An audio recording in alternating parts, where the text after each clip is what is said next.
ти? Никой не знае за този бал. Някога през нощта се появява стария дворцов иконом с дебела връзка ключове, но щом чуят дрънченето и цветята притихват. А щом не вярваш в тях, значи не можеш да ги видиш. Толкова е просто.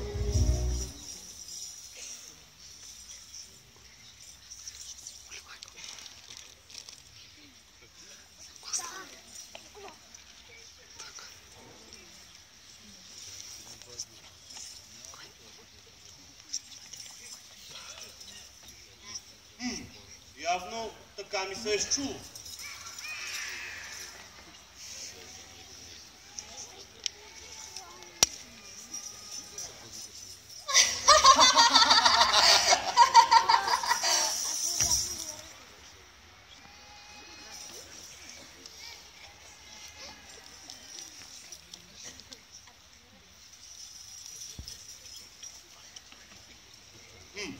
Никой няма.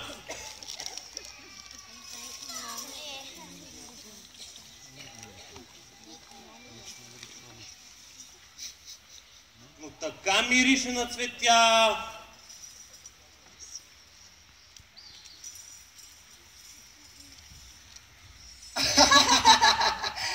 Толкова е забавно. Ще могат ли цветята от другите градини да дойдат на бала? Разбира се, просто се превръщат в пеперуди и готово. Виждала ли си красивите пеперуди? Жълти, бели, сини, червени, които толкова приличат на цветя.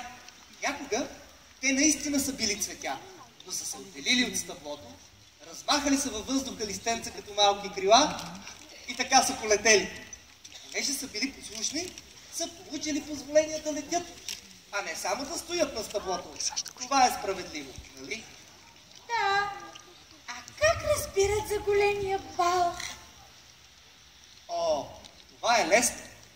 Едно цвете шушва на другото, че някъде се устройва голям бал. То казва на другите и така всички разбират за събитието. Цветята са страшно приказливи. Не знаеш ли? Не, цветята не могат да говорят. Как цветето ще каже нещо на останалите? Това не е вярно.